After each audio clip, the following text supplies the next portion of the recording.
Hello, this is Heather Hoffman. Happy summer. I'm here today with my first card using the August 2021 Kit of the Month. I'm doing kind of a fun layered stenciling technique and making a slimline card.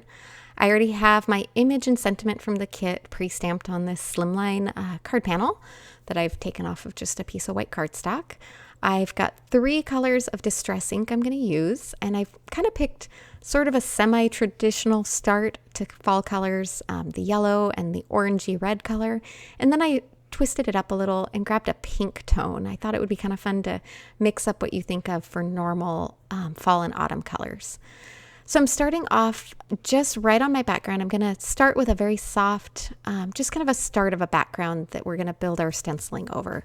So I'm using my yellow, which is fossilized amber, and I just kind of did sort of the center going across. Again, just a little bit of a really soft, light touch to this for just a tiny bit of color. And then coming in along the bottom a little bit, softly around using crackling campfire. I love that rich kind of red-orange tone. And then another more recently released color, Kitsch Flamingo. And I don't know if I said that right, but kind of a bright, happy pink. And I just thought it gave a nice little pop of color to this card as well. All right, so now we have kind of our basic soft outline on there. And now I'm going to put over my stencil. This is the diagonal stripes. It's a slimline version from Pink Fresh Studio. Any basic stencil will work. You don't even have to do this in a slimline. I just wanted enough space to really show off the stenciling.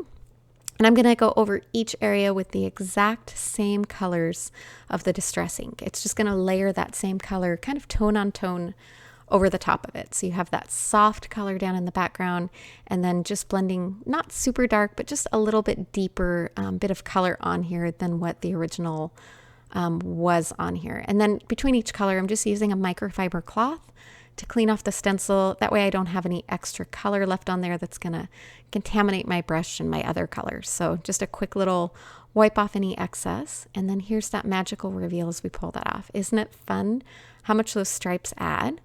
But we're not done yet now. I'm gonna pull a different stencil off just to add a different bit of texture. This is the Slim Leafy Squares, another Pink Fresh Studio stencil, and I'm going to use white embossing paste. That's going to add a little bit of texture and dimension, and also just a little bit of a different look over the top. Instead of using ink again, I wanted to get a little bit of a different effect. I'm kind of being careful as I go on here, just with little bits of ink at a time, especially as I get down close around those words.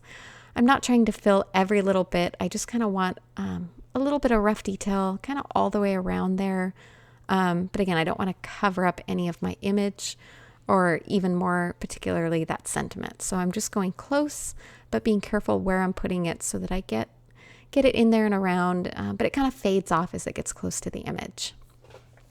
The great thing about this, it's going to be white, but it's not a super opaque white. You'll be able to see the color and the stripes underneath. So it's just going to build up on what's already there to add again, a little more texture and dimension and fun. All right, and that's pulled off, and there's a little bit of a closer look at that. I'm going to set that aside and let that dry and make sure it's nice and dry to the touch, and then we're still going to add just a little more color. I want to add kind of a little bit of a frame silhouette around the edge. So again, using the exact same colors in the exact same areas and just adding a little color. This is also going to layer a bit over that stenciling to kind of deepen and make it pop out just a tiny bit more. It's kind of the perfect finishing touch. And I don't know if you can see just the little extra bit of shading around the edges, how it just pulls the whole thing together.